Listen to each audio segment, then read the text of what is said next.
Salve amigos ligados no canal Abeco Consciência. Nosso entrevistado de hoje é o Dr. Elírio Ernestino Toldo Júnior.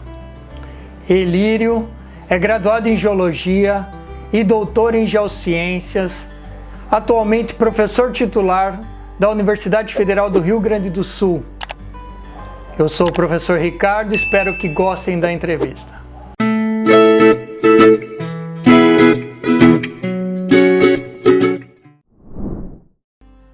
Salve amigos ligados no canal Abeco Consciência. Então hoje iremos entrevistar o professor Elírio Toldo Júnior, do Centro de Estudos Costeiros e Oceânicos da Universidade Federal do Rio Grande do Sul. Bom dia, Elírio, tudo bem? Bom dia, Ricardo. Tudo certo, tudo bem. Nesses tempos diferentes, né, estamos levando aí esses novos hábitos. É uma realidade que dificilmente vai ir embora depois da pandemia, né? Que a pandemia uma hora vai acabar, mas a vida online vai se seguir, né? Com certeza. Satisfação tê-lo aqui conosco, nesse nosso canal do Abeco Consciência. Para vocês que estão chegando agora, peço que se inscrevam no canal, ative as notificações, deixe seus comentários, que é importante para a gente sempre ir melhorando nosso conteúdo. Lembrando que esse é um conteúdo de divulgação científica para a sociedade, de distribuição gratuita, e é muito importante que vocês vejam e ouçam essas palavras de pessoas que estão aí trabalhando para o futuro do nosso país, o presente e o futuro do nosso país. Então, Elírio, eu começo contigo pedindo que você fale um pouco sobre a sua carreira, né? Sim. Bom, Ricardo, primeiro, parabenizar aí a iniciativa, né? A iniciativa da Abeco, né? De propor eventos, né? Que possam, né, contribuir aí para enfrentar esses tempos do mundo virtual, né? Eu creio que são essas interações aí que nos fazem avançar cientificamente, né? Academicamente e cientificamente. Então, fica aí os meus parabéns aí pela iniciativa, tá? Tua, né? Em particular aí, como presidente aí do próximo evento, né, como coordenador do próximo evento. E sim, Ricardo, eu me graduei em Geologia no início dos anos 80, tá? E me titulei, né, como doutor em Geologia Marinha, né, no programa de pós-graduação em Geociências, né? Nós temos aí no nosso programa de pós-graduação ele subdividido em quatro grandes áreas, né? Uma delas é a Geologia Marinha. E eu me titulei, né, no início dos anos 90. Tá? E então a minha carreira profissional, né, a minha formação profissional, ela foi desenvolvida nesse período, né? E direta ou indiretamente, né, toda essa atividade acadêmica, toda essa formação, ela passou, né, passou pelo Centro de Estudos de Geologia Costeira e Oceânica, né, que é o nosso grande laboratório, né, e no Instituto de Geociências ele é o equivalente a um departamento, né. Embora a gente não tenha uma atividade própria de ensino, de graduação em oceanografia, né? A gente tem uma atividade de pós-graduação e foi através dessa atividade que eu tive a minha formação acadêmica. Maravilha. E de lá para cá são muitas histórias aí, muitos projetos, muitas conquistas e formação de recursos humanos né? E a gente vai tentar abordar um pouquinho de cada uma desses assuntos, desses aspectos, ao longo dessa entrevista, certo? Elírio, lembrando um pouco dessa história, eu queria que você falasse, né, dos professores e pesquisadores que influenciaram positivamente, né, a tua carreira, aqueles que você... eu sei que não vai dar para citar todos, né, então a gente sempre acaba tendo uma injustiça com alguns que passa, mas existiram, né, passaram pela nossa vida algumas pessoas que em momentos chaves fizeram uma diferença, e eu queria que você lembrasse de algumas pessoas que contribuíram positivamente para a tua carreira. Tá bem. Inicialmente, né, durante meu curso de graduação em geologia, né, eu tive orientação na iniciação científica, né. Naquela época já existia o programa, né, do CNPq, né, de fomento à atividade de pesquisa na graduação, a chamada atividade de iniciação científica. E o meu orientador, né, foi o professor Luiz Roberto Martins, né. Ele foi, né, o fundador do SECO, o fundador do nosso laboratório, e então foi uma referência, né, fundamental, né. É uma experiência que eu tenho na minha memória, né, desde do primeiro ano, e depois uma atividade que se desenvolveu, né, entre nós através da execução de projetos de pesquisa, né. Então, assim que eu me graduei, né, eu comecei a trabalhar em parceria com o professor Luiz Martins e outros colegas, né, mas sob a coordenação do professor Luiz Martins, na execução de projetos de pesquisa, né. E entre eles, né, o projeto que eu tenho assim como de maior importância científica são as operações Geomares, né.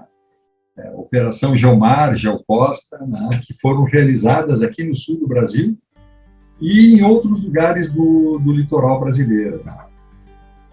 E ao longo da execução desses projetos, né, foi daí que eu participei, né, de interações com colegas, né, e tive a orientação de uma outra pessoa, né, no desenvolvimento do ensino de pós-graduação, que foi o professor Luiz Emílio de Sá Brito de Almeida, né. É um colega, né, do Instituto de Pesquisas Hidráulicas, né, o IPH, aqui da Universidade Federal do Rio Grande do Sul. Então, ele foi meu orientador de doutorado, tá? E foi uma referência muito importante, né, para o que eu desenvolvo ainda hoje, que é basicamente a questão da dinâmica sedimentar, né, dos processos sedimentares. Ele tem uma formação na área de engenharia, né, hidráulica, e aprendi muito com ele por causa de um conteúdo que nós, no Geociências, não temos, né? E junto com ele, uma outra pessoa que eu também tenho como relevante, né, e importante na minha formação, na minha especialização, né, foi um colega argentino, né, o professor Nestor Lanfredi, né, que ele trabalhava como docente convidado no programa de pós-graduação em Geociências, e ele próprio era docente lá na Universidade de La Plata, Argentina. E eu diria assim que, então, junto com o professor Nestor Lanfredi, eu tenho essas referências, né, na minha vida profissional. E ao longo desses anos todos, não tem como não deixar destacar, tá, que as experiências, né, a atividade foi amadurecendo em função das parcerias, né, participação em redes de pesquisa, participação em projetos de pesquisa com colegas de outras universidades, principalmente aqui no Brasil, né? E eu diria que houve um crescimento muito grande, né? Eu aprendi muito, né, por questão dessas parcerias. E as parcerias mais antigas, aquelas que ainda estão em atividade, né, na construção dessa experiência profissional, eu destaco os colegas da FURG, né, em particular o professor Lauro Cagliari, né, e mais recentemente, né, o colega João Nicolodi. Enfim, é uma instituição que a gente desenvolve projetos conjuntos desde o início dos anos 80. E também com colegas argentinos, né, da Universidade Nacional de Mar del Plata. São, eu diria assim, as parcerias mais antigas, né, e com quem ainda a gente mantém contato e desenvolve atividades conjuntas, né. Lá na Argentina, né, o colega Federico Isla, né, e o próprio Henrique Schnack, foram as parcerias essas mais antigas, né, e que a gente mantém contato ainda hoje, embora o colega Henrique Schnack já tenha falecido.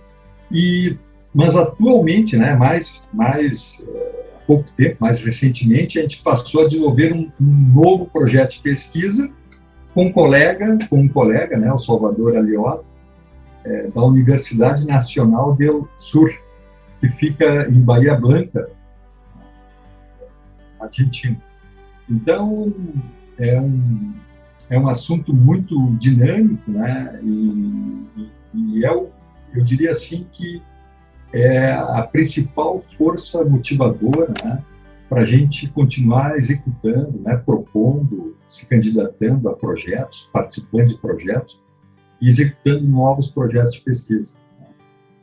E além dessas parcerias, né, tradicionais, né, com a FURG e com colegas argentinos, né, nós também temos uma parceria de longa data, né, com colegas da Universidade Federal de Santa Catarina, né, em particular o professor Antônio Klein, e inclusive foi da execução de um desses projetos, né, Ricardo, que a gente acabou trabalhando junto há pouco tempo atrás, né? Eu ia comentar sobre isso, e então já aproveita exatamente, você falou bem, né, dessa dinâmica, dessa importância de se criar projetos, trabalhar em redes. Então a gente vem batendo sempre também nessa tecla, e foi numa dessas redes e projetos que eu tive a oportunidade de trabalhar a primeira vez com você, pessoalmente, né, num projeto liderado por você e pelo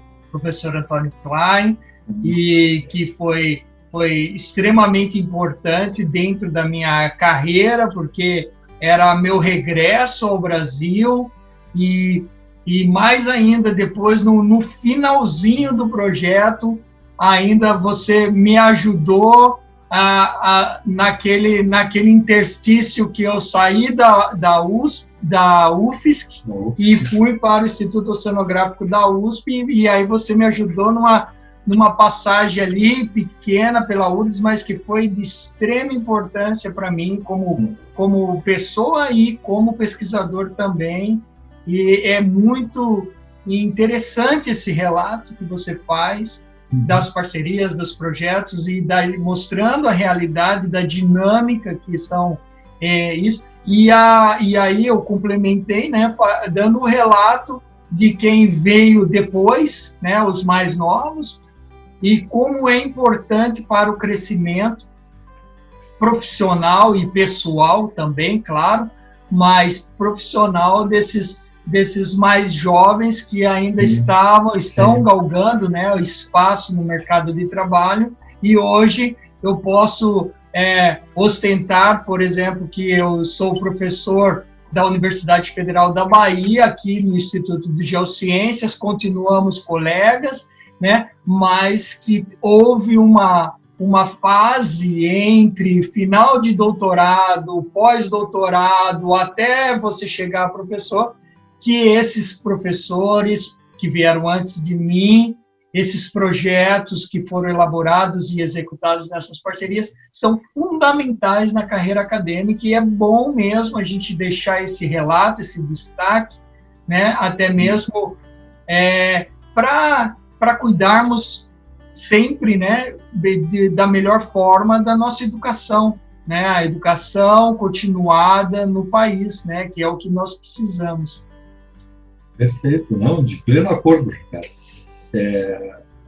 Eu entendo que os alicerces da nossa atividade, na universidade, e tem nome, tá? E esse nome são as parcerias. Isso é indiscutível. Tá? Esse teu relato não é um relato particular, não é só teu, né? Eu próprio, né? E todos os colegas, né, que conseguem avançar, né, nessa atividade acadêmica, se nós nos reunirmos para discutirmos esse assunto, as nossas experiências vão ter um arranjo, né, um desenvolvimento seguindo essa linha de trocas, né, de contatos, né, e de interações, né, que são fundamentais, né? É o nosso oxigênio, né? Nós não podemos construir o desenvolvimento de uma linha de pesquisa sem as parcerias, né? E aquele projeto, inclusive, tem uma particularidade que eu considero também muito válida, né? muito real, que é o seguinte, né? Foi um projeto de pequeno valor, né? Aqueles editais do CNPq, né?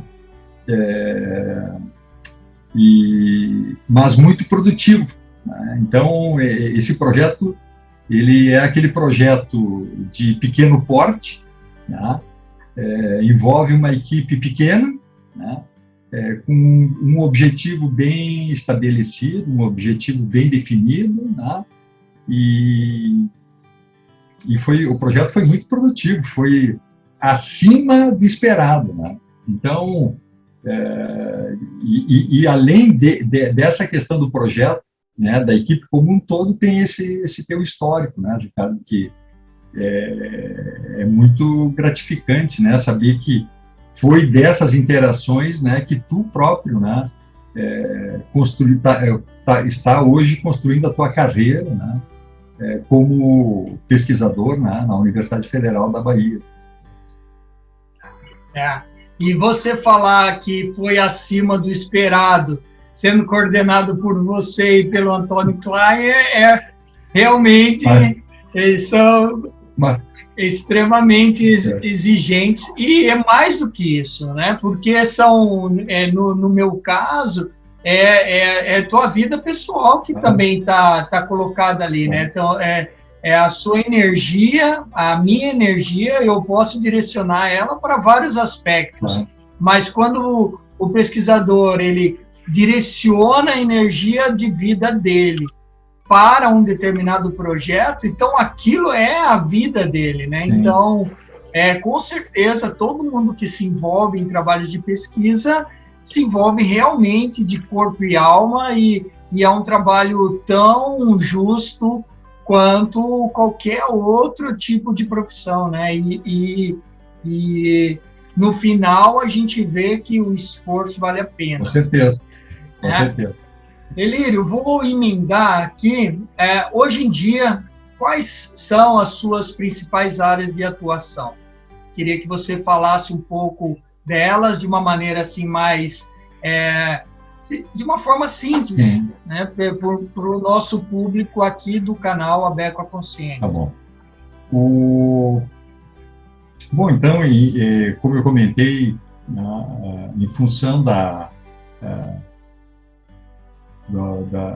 linha acadêmica que eu desenvolvi na graduação, né, desde a iniciação científica, então, eu diria assim que a linha geral, né, de atuação é a da geologia marinha, ou o equivalente, né, da oceanografia geológica, né, e por causa depois, né, com essa parceria tanto com o Luiz Emílio como com o Nestor Lanfredi, que ambos são engenheiros, né, eu tive uma aproximação de uma outra área que é da oceanografia física, né,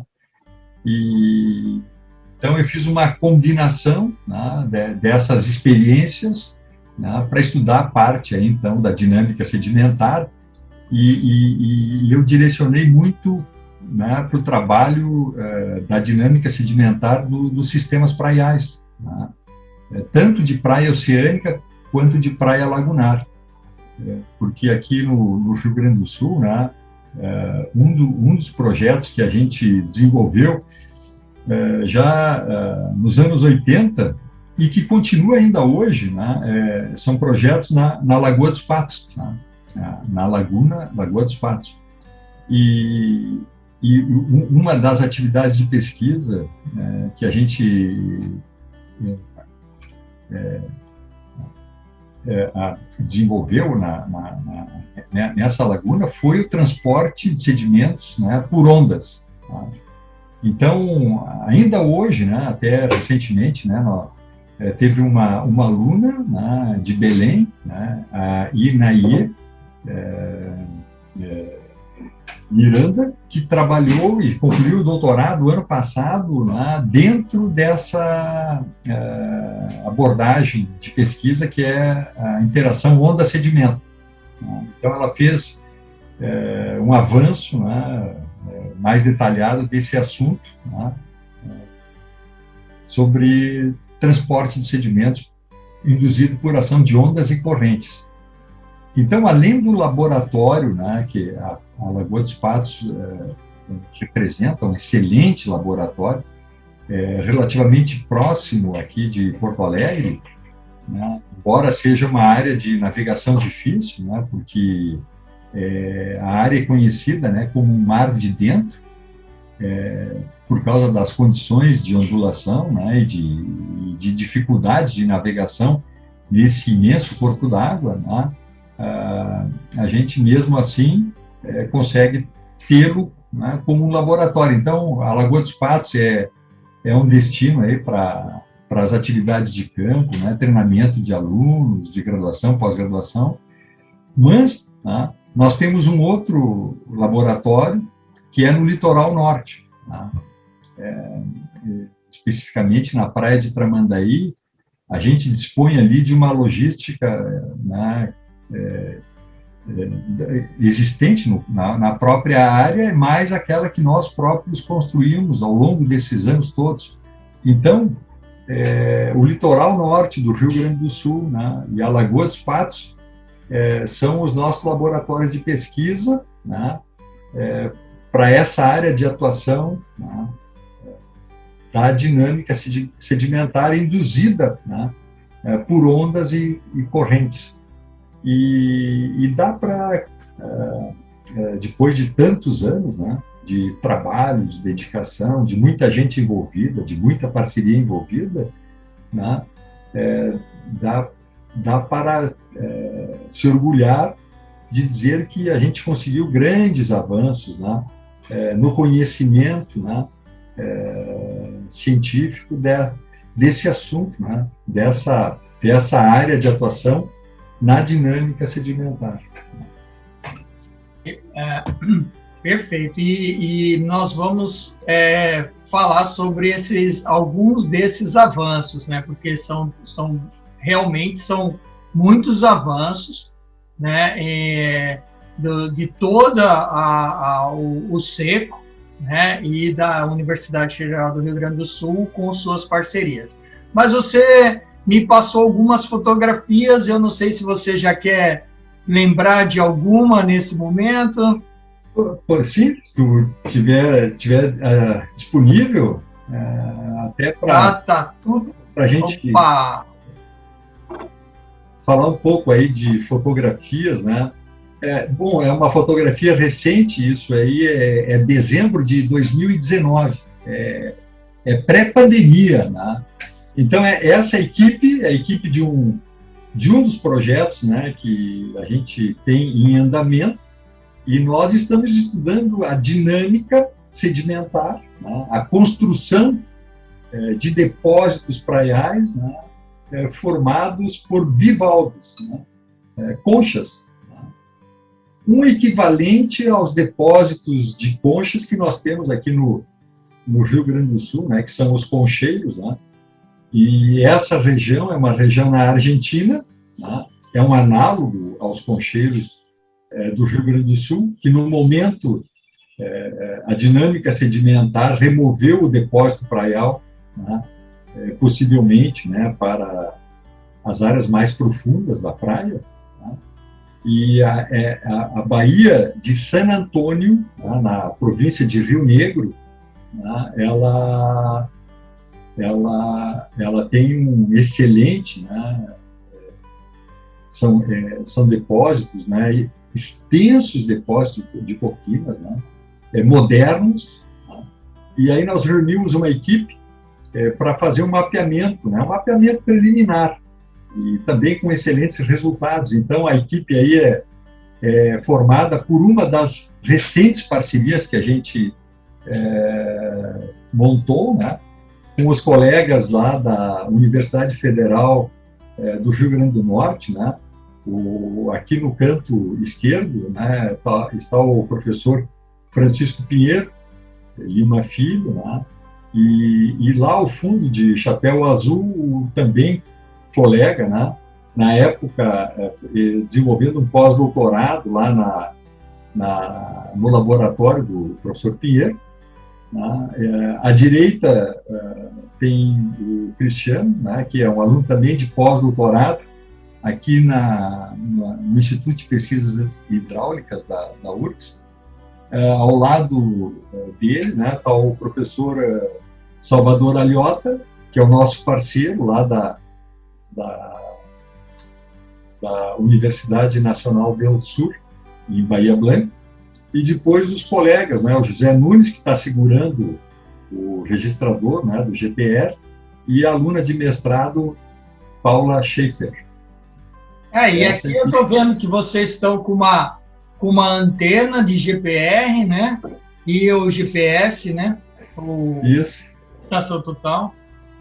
Isso. Muito interessante. Tem outras fotos aqui, eu coloquei na ordem que eu recebi.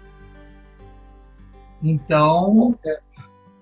Sim, não, até essa ordem aí, ela acabou aparecendo para ti ali em função do nome dos arquivos, né? Eu organizei os que eram praias e depois os que são plataforma. Tá bom, tá bom.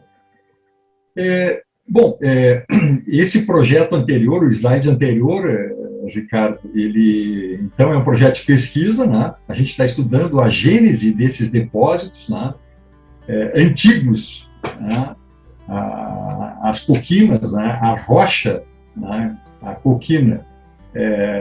A gente está buscando o análogo moderno para reconstruir, né, a formação desse depósito, né?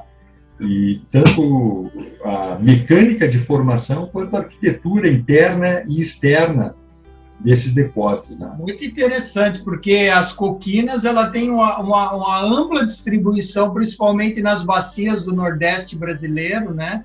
As bacias cretácicas, né? Com grande interesse econômico, principalmente o reservatório de óleo e gás, né?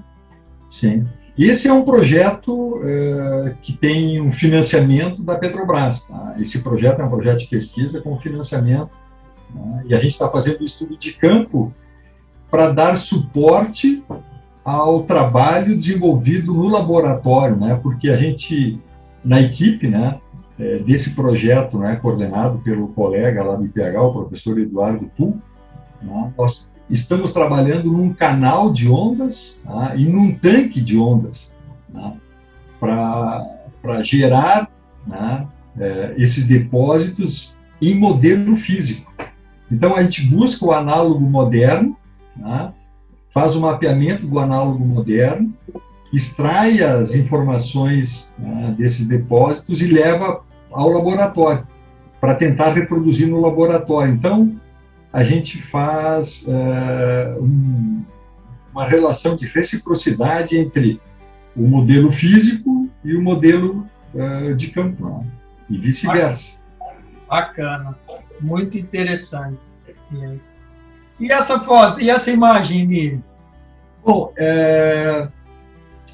dos projetos, né, que nós, eu até selecionei umas fotografias de projetos em andamento, né, projetos recentes, né, e, digamos assim, do conhecimento que nós desenvolvemos na universidade, né, boa parte dos projetos, né, eu não saberia quantificar a quantidade, né, implicam em transferências de conhecimento para, né, para as comunidades, né, para a sociedade, né. E nós, né, temos um projeto, né, um projeto de extensão, né, cadastrado, um projeto da universidade, né, do nosso laboratório, né, que é um projeto de proteção e recuperação de praias sob erosão, né.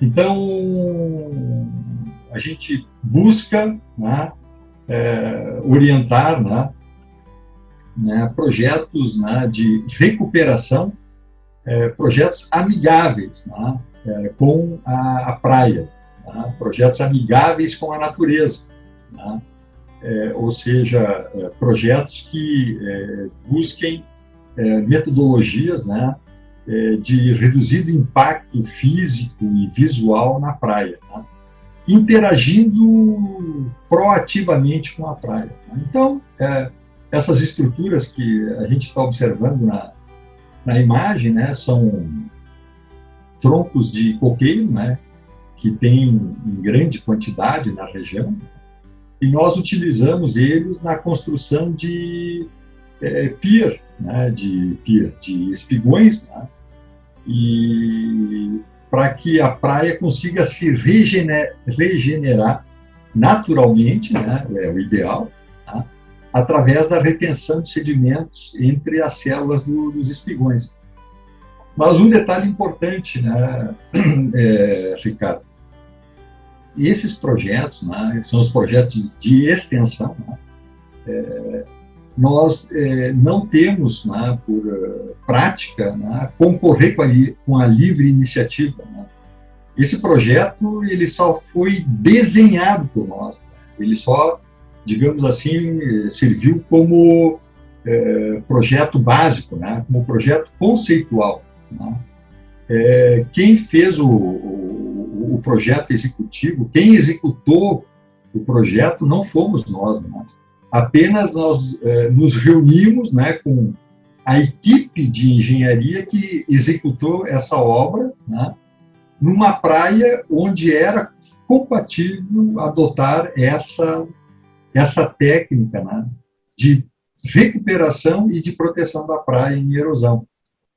Um outro aspecto importante, né, é que são projetos de pequena escala, né, não é uma obra de grande porte, né.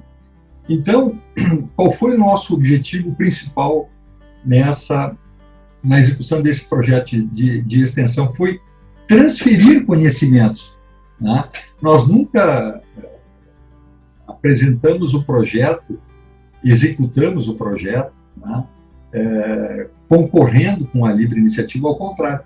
A empresa que executou esse projeto foi a empresa que adquiriu todo o conhecimento e passou a desenvolver mais estruturas a partir desse conceito, né, sem entregar aquelas técnicas tradicionais, né, de obras estruturais rígidas, né? Rígidas, com concreto, enfim. Isso. Que também em alguns pontos funcionam, né? Mas eu entendi aí a ideia é harmonizar, né, mais com a natureza. Dependendo do local, isso é possível, dependendo do local, a intervenção tem que ser realmente maior, né?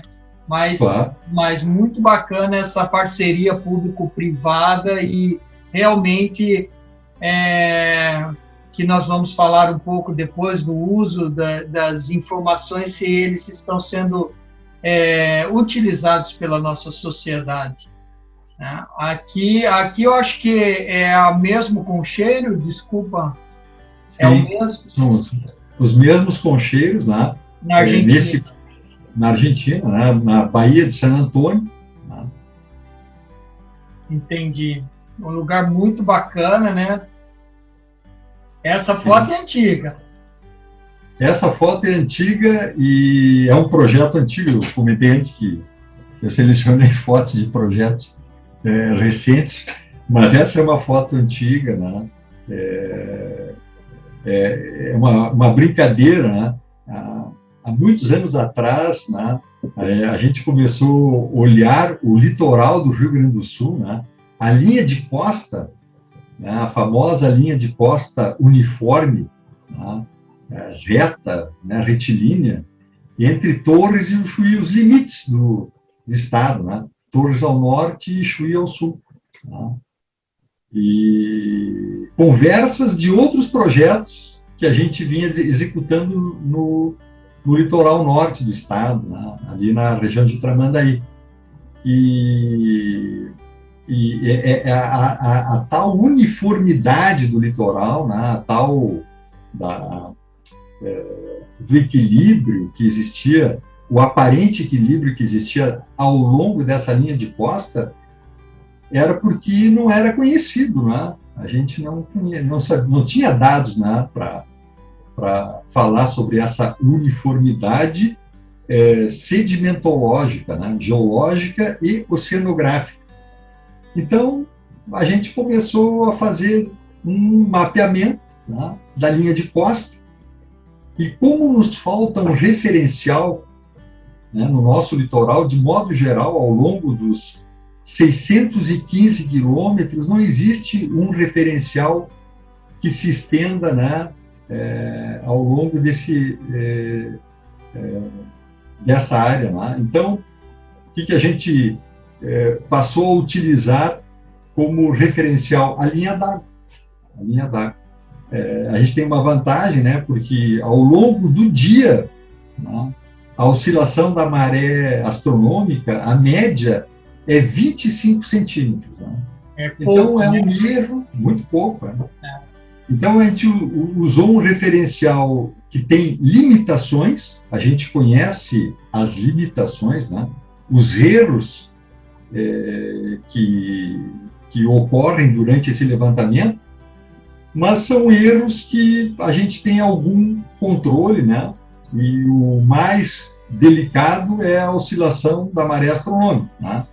Mas a amplitude é bem pequena. E nós, então, começamos com tudo aquilo que a gente trabalha, né, Ricardo?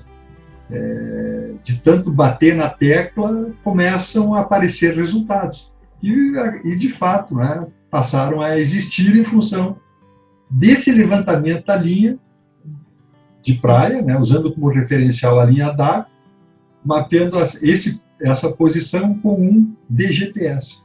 E como é importante o tal dos trabalhos de campo, né? Como é importante você ter condições e recursos humanos para ir a campo, principalmente nós, nas nossas áreas de ciências naturais, de geociências, que tem muita questão empírica, que que está ali observando, né? Então, esses trabalhos de campo são extremamente importantes, e você destacou bem, né, a costa do Rio Grande do Sul, sempre foi vista como uma costa retilínea e que, na verdade, não é.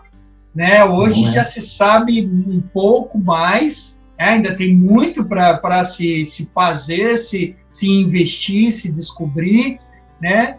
Mas que nós já temos aí boas informações, evidências, e com as alterações climáticas e a pressão sobre o litoral, essas informações, cada vez elas têm que ser mais precisas e aferidas, né? Sim, com certeza, Ricardo. Eu acho que agora nós entramos no mar, definitivamente. Sim, aqui desde da década de 90, né, a gente realiza fundeios no litoral norte do estado, né, fundeios de instrumentação, né, para medir onda, maré, né, onda, maré e correntes, né, desde os anos 90. Né, e nós tivemos várias experiências, né, várias. Essa foi talvez a mais satisfatória de todas, né? Aqui na foto aparecem os colegas, né? O José Nunes, que é um colega de trabalho, né? Desde os anos 80, né? O José Nunes, né? Ele é pesquisador, né? Comigo, né? E era junto com o colega Luiz Emílio, né? Éramos uma equipe, né, que recentemente teve o ingresso de um outro colega, né, o Leandro Farina, né, de monitorar esses parâmetros. Né? Então, a gente está fazendo a manutenção do ADCP, né? Dá para ver ele bem ali no centro do tripé. Né? Então, é um modelo de um ADCP, né, específico para águas rasas, né? E a gente trabalhou com esse equipamento e gerou uma excelente série de dados, né? Como tu falou, né, Ricardo, campo é fundamental, né? É vital, né? A gente não pode... Só um esclarecimento, Eli, quando você destaca o ADCP, né? Então, que aqui a gente consegue ver a parte de cima dele, onde nós temos aqui os transdutores, isso, né? Então, ele trabalha com emissão de ondas acústicas e ele libera o som para cima, né? Porque ele fica embaixo, no fundo marinho, sim, em águas rasas, e aí com o som transmitindo e coletando, ele consegue coletar dados de variações de temperatura, sim, salinidade, sim, maré. Esse modelo, Ricardo, ele tem, sim, tu tem razão, esses parâmetros todos ele mede, né? Mas esse sensor a gente não instalou uma vez e deu problema, o sensor de temperatura e pressão, tá? A gente não utilizou ele, né? Então ele fica para medir a altura da onda, a altura da maré. Sim. E correntes. Então é bom esclarecer, né, para o público, né? Então, como um equipamento de alta tecnologia sendo empregado no entendimento das pesquisas oceanográficas, sim, rasa, né, que tem uma capacidade de medir e armazenar para depois transmitir informações de quantos em quantos segundos, ou como que vocês calibram esse equipamento? Na verdade, a gente faz esse ajuste, né, a configuração do equipamento, né, prevendo a vida útil da bateria, né, Ricardo? Tá? Então, a taxa de aquisição, o intervalo de tempo e a taxa de aquisição de dados é um cálculo para ter uma bateria com vida útil de 6 meses. Né? Então, nesse momento, a gente está exatamente fazendo a manutenção do equipamento. a gente leva um ADCP e uma bateria nova e retira o equipamento, né, que vai para volta. Esse equipamento ele está saindo para o laboratório. Para ser limpo, para fazer a manutenção, para a bateria ser substituída. Isso. Exatamente, a gente consegue observar toda a sujeira, né? Sujeira no bom sentido, mas é a incrustação de organismos marinhos pelo tempo, né? Como você disse, aí 6 meses embaixo d'água, coletando dados o tempo todo, né? Então, é um equipamento de extrema importância, um projeto que eu tenho algum conhecimento, claro, porque eu já conversei contigo em outras oportunidades, e que nós deveríamos ter muito mais, né, para conhecermos nossas águas rasas. Elas vão até 200 metros de profundidade, né, então engloba toda a plataforma continental, né, então é uma área extremamente difícil de trabalhar, né, que exige transporte de embarcação, pessoal preparado para trabalhar a bordo, no caso aqui também mergulhadores, né, científicos, que realizam tanto a colocação quanto a substituição desse fundeio, né, a bordo. Mas, enfim, é um trabalho aí bastante glorioso, né? Sim. E Ricardo, sim, só para completar, né, na foto ainda não citei o nome do aluno de doutorado que trabalhou com esses dados, né, para fazer a tese dele, né, o Mauro Andrade, né, Mauro Micheleno Andrade. Então, é esse que está de macacão azul. Mas, Ricardo, sim, é bem as tuas palavras, né? É um equipamento estratégico, né, para quem trabalha em dinâmica costeira, em processos costeiros, né? É um equipamento estratégico para esse tipo de estudo. E esse equipamento ele é versátil, né, é resistente, é preciso, né? De todos os equipamentos que a gente teve, eu não vou detalhar aqui essa experiência, esse realmente foi, para a nossa área de estudo, né? Isso é importante, foi o mais eficiente, né? E essa logística depende, claro, de um barco, é um barco excelente que a gente aluga, né? Só para ter ideia do valor, tá? A gente pagava, até 2017, o projeto acabou em 2017, a gente pagava R$3.000 a diária do barco, tá? Mais a contratação de uma equipe de mergulhadores para fazer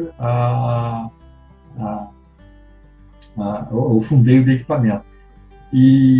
Mas o retorno do dado é imensurável, a qualidade do dado é imensurável.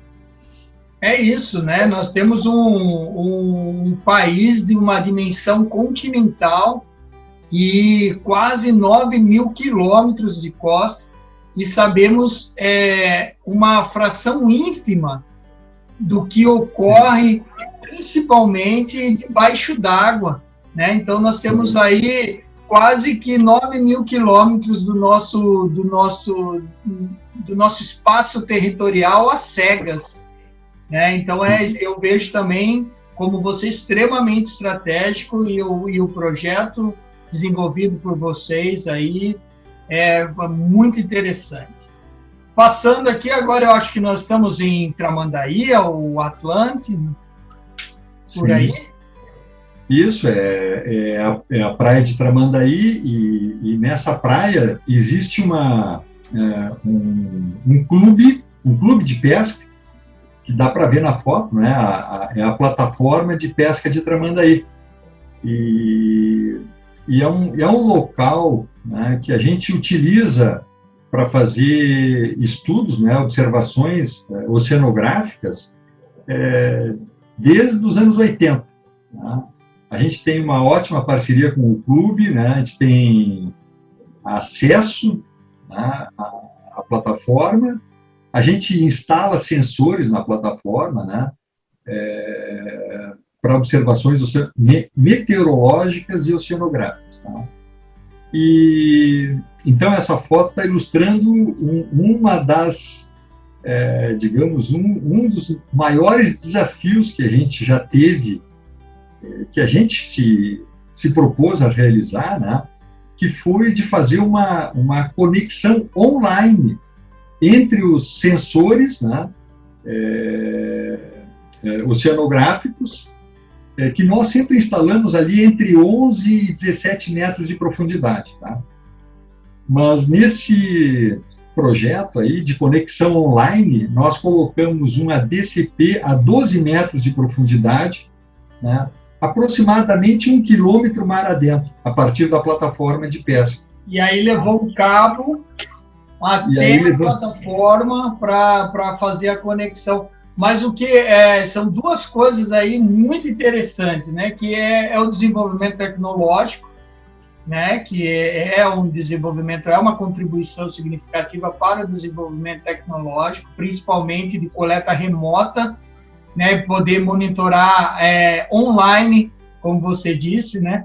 Monitorar online ondas, correntes, marés, e a importância da sociedade entender o que a gente faz, porque quando há o engajamento da sociedade, a ciência ela prospera a passos largos, né? Então, eu vejo aí, né, tem tudo a ver a pesquisa oceanográfica com o clube de pesca, com o clube náutico, né, com locais que eventualmente, tradicionalmente, têm já contribuído de maneira eficaz para as ciências marinhas brasileiras, no modo geral, não só a oceanografia, mas as ciências marinhas, né, como um todo, né? Mas cada vez mais essas iniciativas são bem-vindas para que diretamente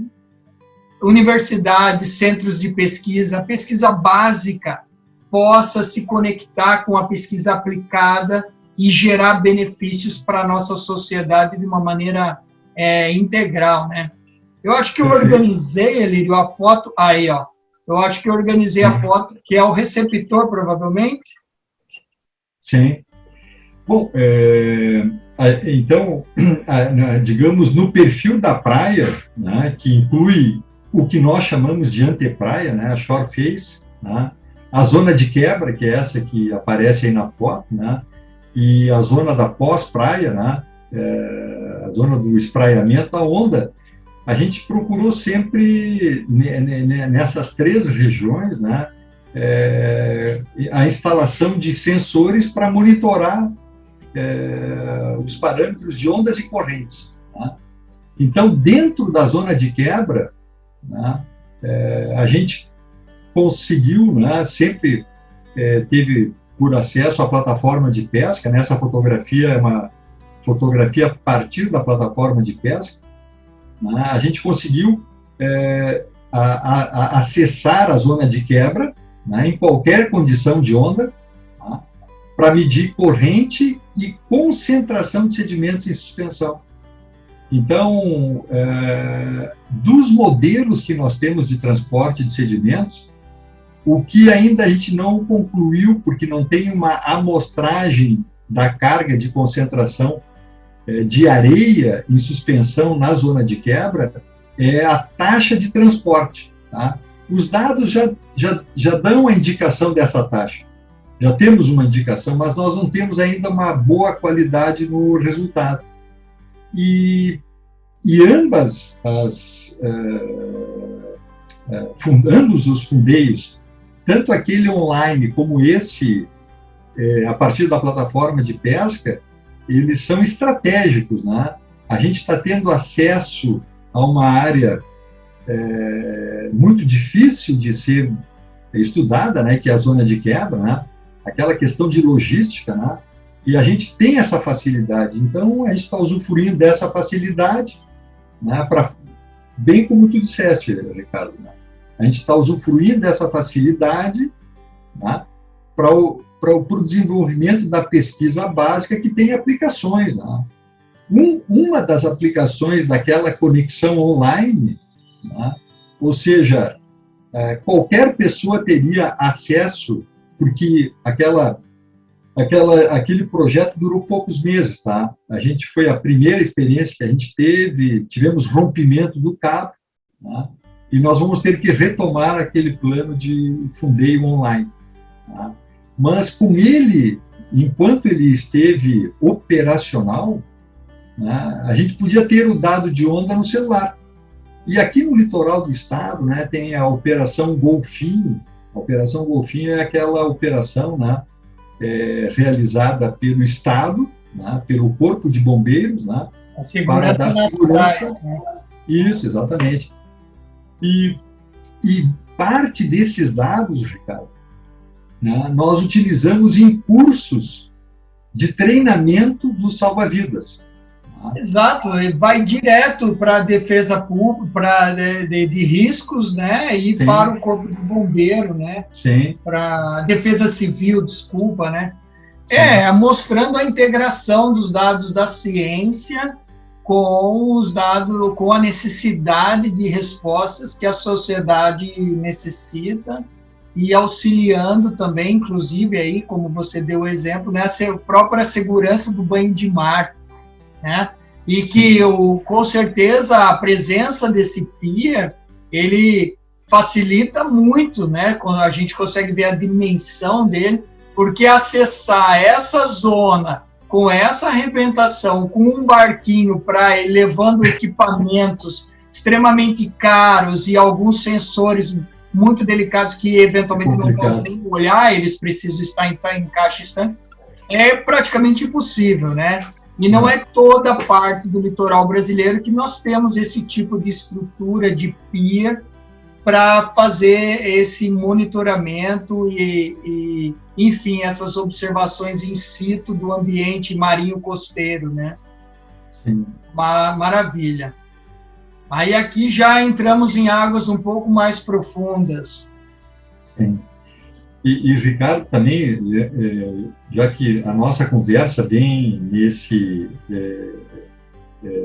enfatizando, né, a importância das parcerias, né, todo o trabalho que a gente faz no litoral norte, né, e fez no litoral norte, eles são projetos de pesquisa, né, a gente tem parcerias com outras universidades e esse projeto, esse slide, né, está mostrando também o exemplo de uma parceria, né? E eu diria assim, foi um projeto que inicialmente houve uma resistência, né, nossa em aceitar esse projeto, né, porque era um projeto de grande escala, né, envolvia um estudo muito complexo, né, um projeto de longo prazo, e a universidade não dispõe assim de equipes para trabalhar com esse perfil de projeto, mas era uma demanda, né? A gente recebeu um convite para fazer um estudo, né, do impacto da atividade da perfuração exploratória, exploratória marítima, né, para petróleo. Então, que tipo de impactos, né, físico, químico, biológico, geológico, né, ocorre, né, no entorno, no fundo, né, no entorno do local onde se desenvolve uma perfuração, né, exploratória. E então a gente, durante 6 anos, né, constituímos uma equipe de 15 pesquisadores, Ricardo. Então, tinha o grupo de geologia, o grupo de física, né, modelagem física, o grupo de biologia, né, macro e meio bentos, né, o grupo de química, de metais e hidrocarbonetos, né, e um grupo, tá, de estatística, né, para fazer a integração, né, desses dados todos. Né. Então, foi um projeto muito longo, né, e a demanda que a gente recebeu foi do Instituto Brasileiro do Petróleo, né?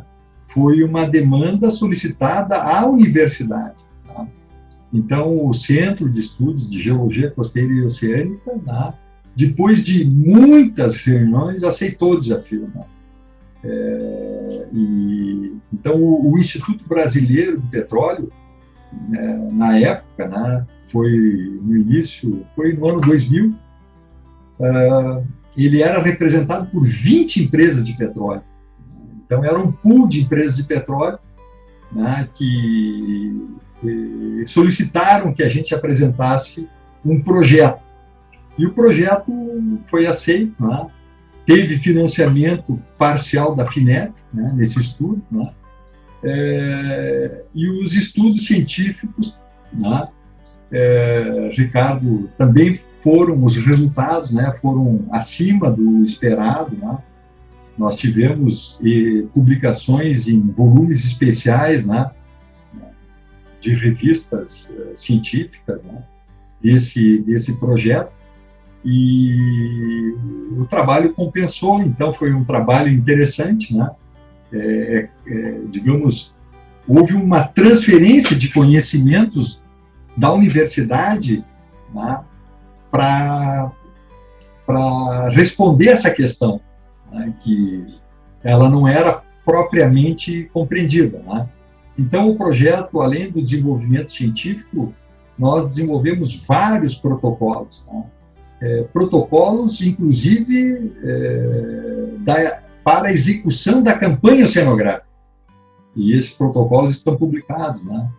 E os protocolos para análise de laboratório, né? E protocolos para interpretação dos resultados, né? E também para atender uma demanda do próprio IBAMA, né? Porque o IBAMA não tinha como avaliar, né, corretamente essa atividade de perfuração exploratória sem ter um estudo que estabelecesse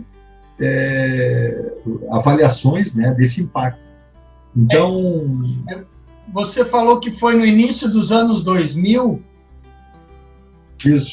Foi justamente no momento da quebra do monopólio, né, da Petrobras, e aí a Sim. entrada de outros de capital estrangeiro para explorar. E aí, novamente, né, a pesquisa básica que serve de apoio a toda uma sequência de atividades exploratórias, né, uma cadeia produtiva que está interessada em óleo e gás, né, hidrocarbonetos, mas que, na verdade, precisa de um respaldo ambiental, seja ele do ambiente marinho, né, mas precisa de um respaldo ambiental, de conhecimento, né, das forçantes físicas, químicas, biológicas, geológicas do local, para que minimize os impactos. E aí aquilo que você falou, né, do estabelecimento de protocolos,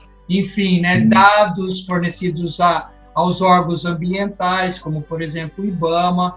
Maravilha, né? A imagem ficou sensacional, esse mar azul, né, nosso oceano. Bacia de Campos, Rio de Janeiro. Vai ser 900 metros de profundidade.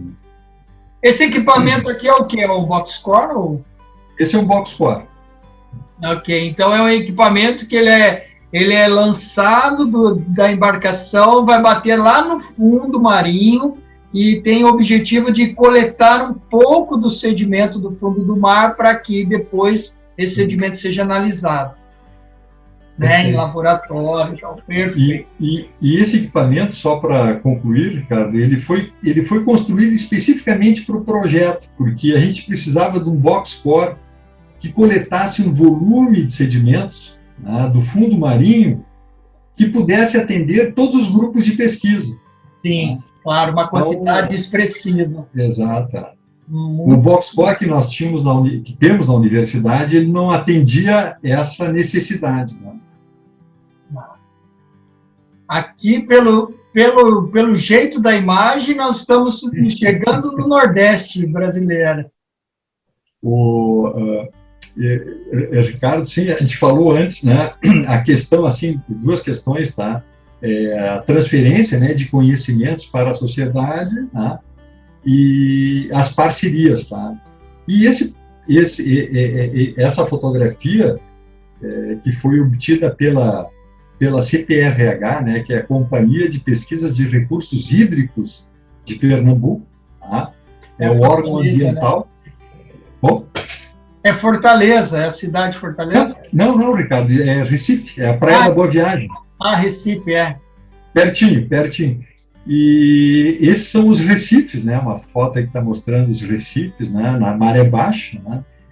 E a Universidade Federal de Pernambuco, o laboratório de oceanografia, né? Sob a liderança de pesquisadores lá do laboratório, né? A coordenação do projeto, foi um projeto que tinha essa característica, né? Das parcerias e atender uma demanda da sociedade, né? De um problema que é o problema da erosão costeira na região metropolitana do Recife. Tá? São 40 quilômetros de extensão, né? Inclui ali Recife, Paulista, Olinda, né? Tem vários extremamente urbanizada, né? Extremamente urbanizada e com uma faixa de areia em franca diminuição, né? Perfeito, isso mesmo.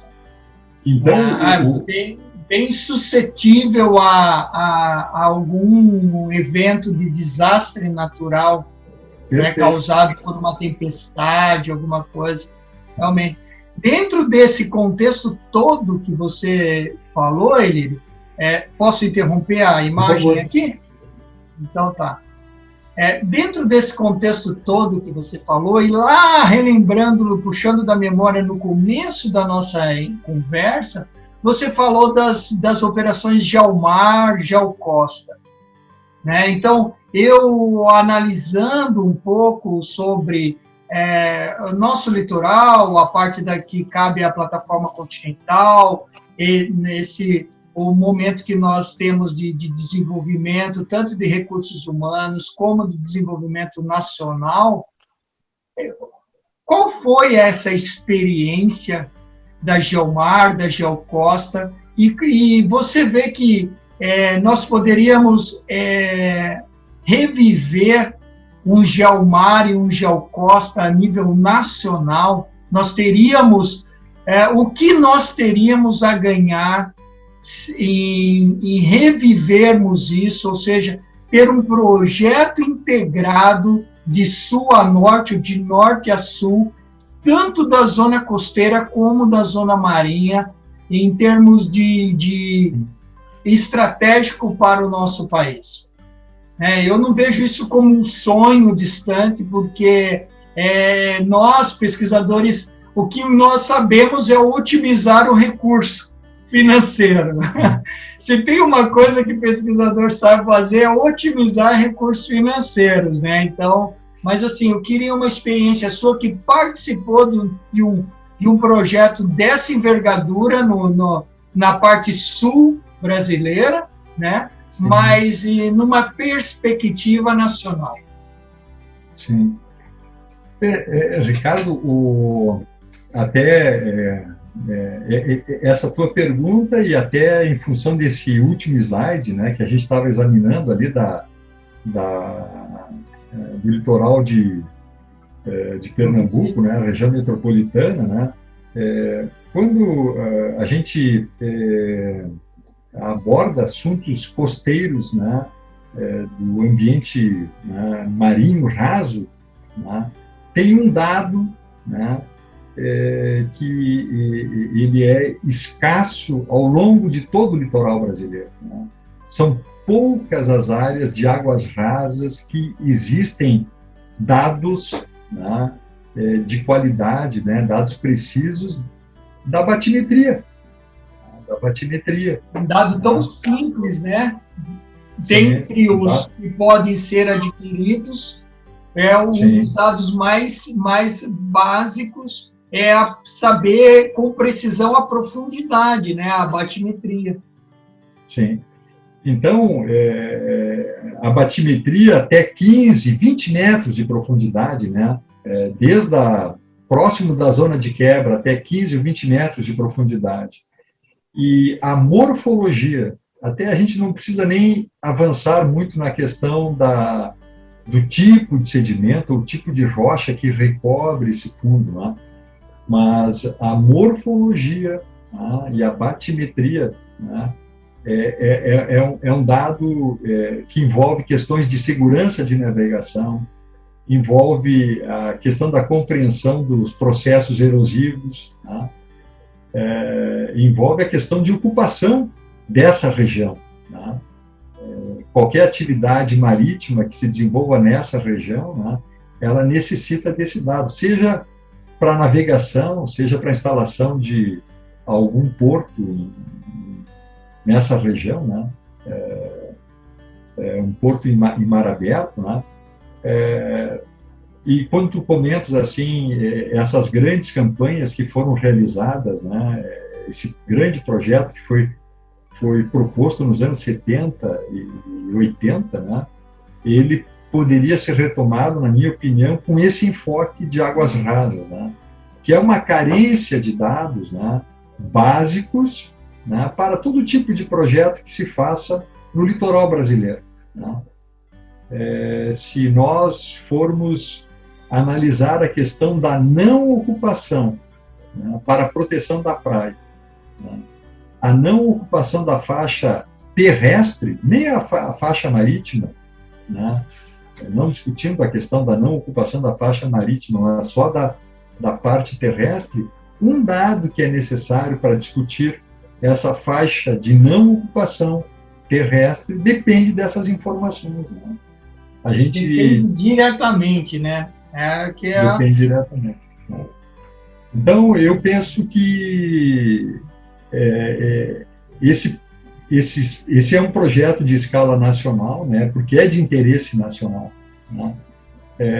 E essas operações poderiam, sim, né, não ser executadas na forma como foram executadas nos anos 70 e 80, com o navio do Ministério da Marinha, né, mas com um outro arranjo logístico, mas que tivesse essa finalidade de reconhecimento do fundo marinho raso.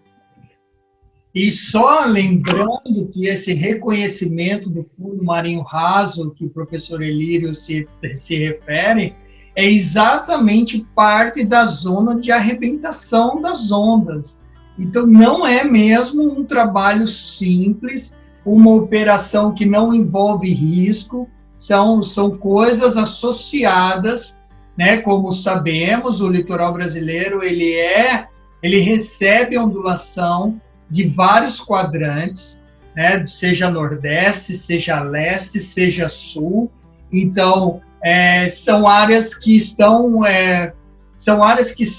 a área de arrebentação. Então, a logística de trabalhar somente, por exemplo, no levantamento da profundidade, no levantamento batimétrico dessa zona até os 15 metros, é muito complicada, demanda muito tempo, né? Pela minha visão, demandaria muito tempo.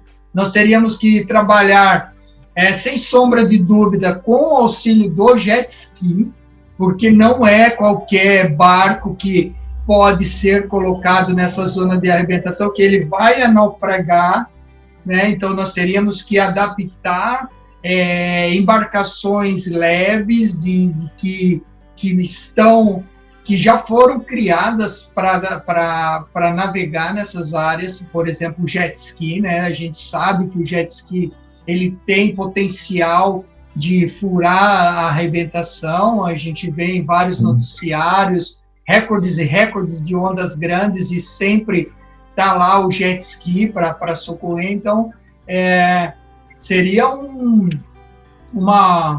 movimento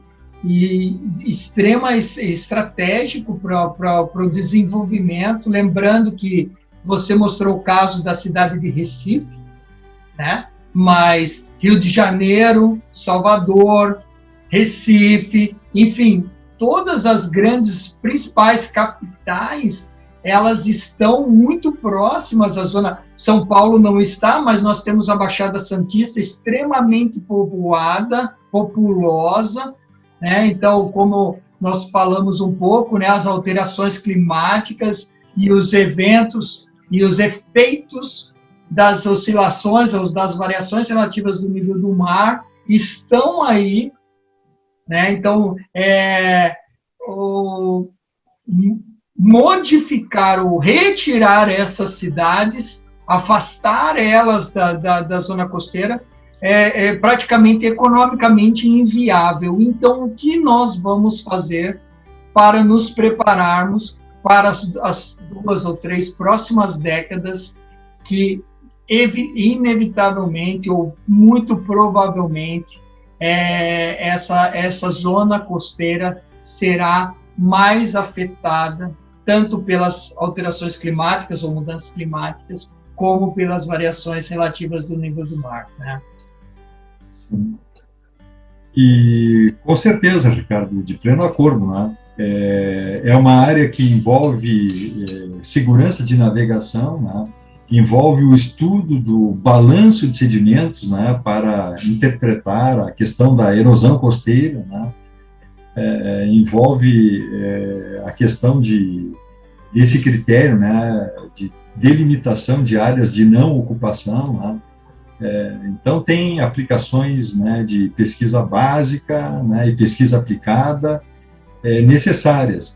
E, claro, é difícil de trabalhar ao longo de executar um levantamento ao longo de todo o nosso litoral, né, litoral brasileiro, mas as áreas, né, que são as áreas de navegação, né, as áreas sob influência de áreas urbanizadas, né, elas deveriam receber, né, uma atenção especial, né, porque esse dado é um dado básico, né, e então, né,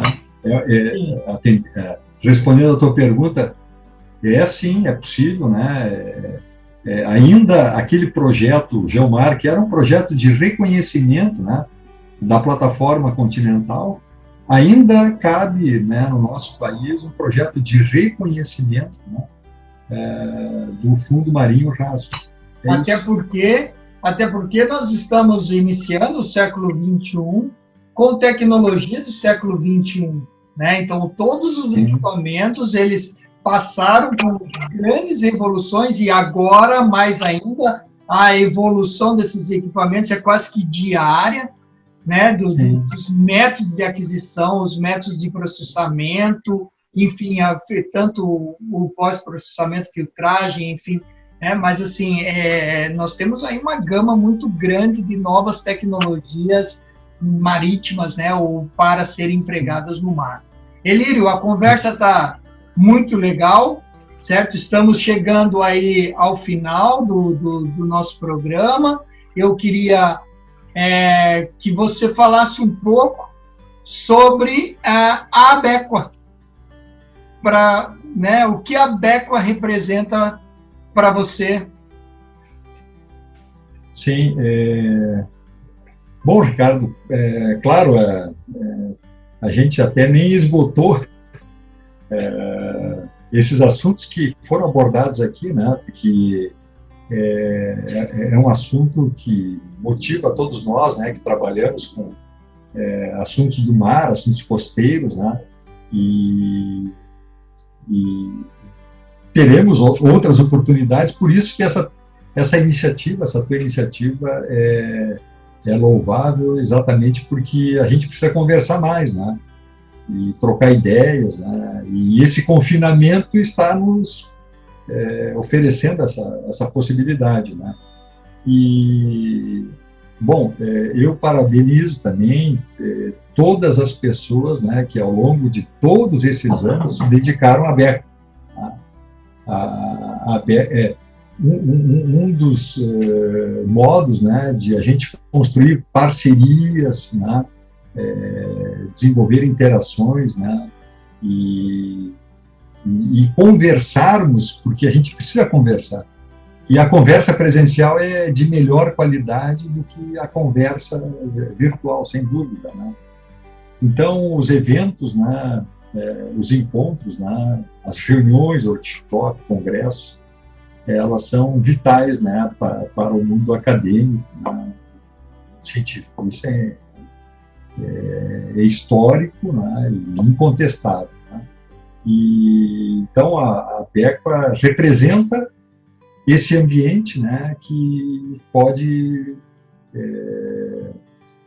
fomentar, né, todos esses assuntos que a gente acabou de conversar. E eu ao longo desses anos todos, né, eu sempre busquei algo mais próximo da minha linha de pesquisa, né? E o assunto dos processos costeiros, né? O assunto da dinâmica sedimentar, no meu entendimento, ele até porque a BECA ela é abrangente, né? Ela envolve o quaternário, né? Costeiro, marinho, né? E o recente também, né? Eu vejo assim que a linha de pesquisa processo costeiro ela fica um pouco deslocada, né, desse contexto principal da BECA. E talvez é algo, Ricardo, que a gente possa até vir a conversar, porque ao longo desses anos todos, né, eu próprio, né, busquei alternativas, né, na BRH, né, Associação Brasileira de Recursos Hídricos, que no passado tinha, né, essa linha esse tema, né, para discussão, né, nos eventos da BRH. E mais recentemente, quem criou algo nessa linha foi a FURG, né? A FURG criou o Semengo, e a FURG tem um corpo, né, de docentes, de alunos, né, ligados a essa área. Né? Mas eu vejo que ainda hoje, apesar dessas tentativas da BRH e do próprio Semengo, né, e do próprio Congresso Brasileiro de Oceanografia, eu vejo ainda uma lacuna, né, que precisa ser preenchida. Né? E essa lacuna a gente vê lá fora, né, no exterior, naqueles eventos que são organizados lá nos Estados Unidos pelo Coastal Sediments, né? Claro, é um evento internacional, é um evento já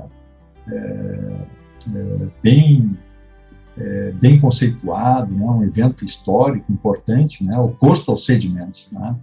Que ele tem essa abordagem de processos, né?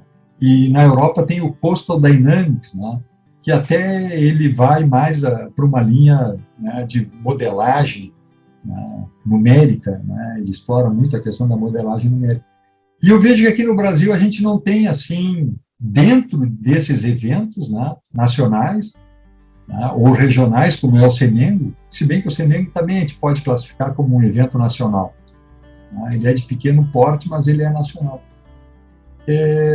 Eu vejo que a gente ainda não tem no país um fórum, né, adequado para esse debate.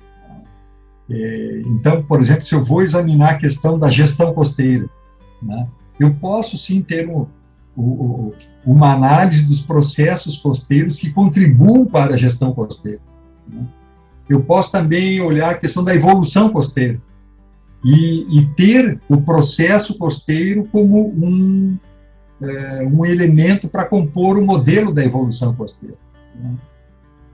Eu posso ter, então, pesquisa básica e pesquisa aplicada, né, fundamentada também nos processos costeiros, não só os processos costeiros. Né, mas eu vejo que essa abordagem ela é ausente, né, no país. E aí fica a minha sugestão, né, Ricardo? A gente até pode voltar a conversar sobre esse assunto, né, de ter sessões específicas e repetidamente presentes, né, em eventos nacionais que são a dinâmica sedimentar dos processos costeiros, tá? Que envolva a questão hidrodinâmica e sedimentológica da zona costeira. E a interação, né, dessas forçantes, né, com o fundo.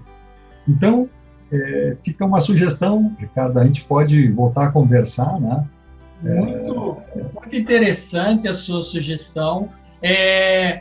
o 18º Congresso da ABECA, que irá ocorrer em 2022, aqui em Porto Seguro, na Bahia, né? Ele tem mais ou menos uma proposta generalista que abriga a questão continental, a questão transicional e a questão marinha, ou seja, o quaternário continental, o quaternário transicional, o quaternário marinho, né, e algumas outras questões um pouco mais, mas justamente tentar ser mais amplo para caber dentro, servir como um guarda-chuva para debaixo disso as especificidades. Então a gente conta com apoios, por exemplo, do Serviço Geológico Brasileiro, da CPRM, da Associação Brasileira de Oceanografia, a Oceano, da Associação Brasileira de Águas Subterrâneas, que talvez seja a primeira vez que esteja participando como apoiador da ABECA, da Sociedade Brasileira de Espeleologia, né, arqueologia, solos, engenharia costeira, enfim, além das áreas mais tradicionais, né, geologia costeira, oceanografia, a paleontologia, que mescla também com a biologia. Então, nós temos essa proposta. E, obviamente, esses fóruns específicos, assim como você destacou da dinâmica costeira, é um interesse, não só meu, mas como de vários pesquisadores espalhados pelo Brasil, que estão diretamente relacionados às áreas costeiras e oceânicas, e que pode se tornar aí, deve, né, se tornar uma realidade à medida que os esforços vão convergindo. Aí, de novo, aquela pergunta que eu fiz da importância de um GeoMar, né, de um REMPLAC, enfim, mas como foi citado aqui, o GeoMar Costa e o GeoMar Oceano, o marinho, justamente para não só aquisição de dados, mas fomentar discussões, porque o que nós precisamos, e muito, trocar ideias, porque aí, com base nessas ideias, a gente está fazendo uma troca de ciência, né, de experiências, e é a partir daí que a gente consegue evoluir e criar uma ciência mais coesa, mais forte, mais competitiva e manter a alta qualidade que os nossos pesquisadores sempre apresentaram, né? Perfeito, Ricardo, exatamente. Então, eu agradeço novamente, professor Elírio, pela participação aqui no programa ABECA Consciência. Espero que vocês tenham aproveitado essa entrevista. Não se esqueçam, inscreva no canal, ative as notificações. Se gostaram, deixe um like, né? Deixe um joinha aí para nós, para que reforce esse nosso trabalho. Obrigado, Elírio. Se você tiver alguma palavra final, então... Perfeito, Ricardo. Não vamos nos estender mais, né? Não esgotamos todos os assuntos, vamos nos reunir novamente, né? Eu acabei não falando de todas as parcerias, né, que a gente tem aqui no país, né? Mas eu quero destacar muito, né, os colegas da Universidade Federal de Pernambuco, né? Tanto do Geociências, né, o professor Valdir Manso, né, como do Laboratório de Oceanografia, né? A professora Tereza Araújo, né? E os colegas também do Instituto Oceanográfico lá da USP, né? O professor Rubens Figueira e o Eduardo Ziegel, né? Enfim, tem outros tantos nomes, né? Que são aquilo que eu comentei, né, Ricardo, no início, né? A gente constrói os alicerces do nosso estudo através de parcerias, né? Sem elas a gente não constrói. E eu também quero destacar, para finalizar, né, Ricardo, aquilo também que a gente falou a respeito da tua trajetória, né? No país, né, nós temos um profissional que ele dá qualidade aos projetos de pesquisa, que é o aluno de pós-doutorado, né? Então, é algo que também a gente tem que começar a aprender a valorizar muito, né? E foi o teu próprio caso, né, Ricardo?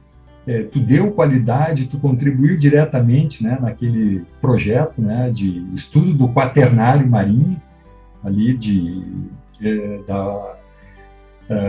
do litoral de Santa Catarina, né? Porque o aluno de pós-doutorado, ele é o aluno que ele está super qualificado, né? Ele está, digamos assim, apto, né, a desenvolver uma pesquisa de qualidade, né? E nós, nos nossos projetos, hoje, aqui na universidade, nós temos um aluno, que é o Cristiano Fick, né? Ele é um exemplo dessa importância, né? Porque o aluno, né, de pós-doutorado, né, como tu, Ricardo, no passado, e outros alunos, né, que tiveram essa trajetória, né, e eu lembro de vários nomes, não vou citar todos, né, só comentei os mais recentes, né, eles são uma peça fundamental, né, para esse suporte à pesquisa científica e à pesquisa aplicada, porque eles têm esse perfil apropriado, né, dispõe de energia, né, e o próprio Mauro, o aluno de pós-doutorado até o ano passado, hoje trabalhando na Univale, é outro exemplo dessa importância, né? Então, eu vejo assim que se nos fóruns, né, a gente pudesse trazer repetidamente o tema dos processos costeiros em águas rasas e destacar a importância da atividade do aluno de pós-doutorado, eu creio que a gente estaria contribuindo muito, né, para manter qualidade científica nas nossas universidades. Então, essas são as minhas palavras finais, Ricardo. Eu estou à disposição, né? Mantermos contato aí com alguma frequência. Vamos continuar mantendo e estou à disposição de vocês. Então, muito obrigado. Obrigado, Ilírio. Seguimos em frente, que a vida não espera. Até logo. Isso mesmo.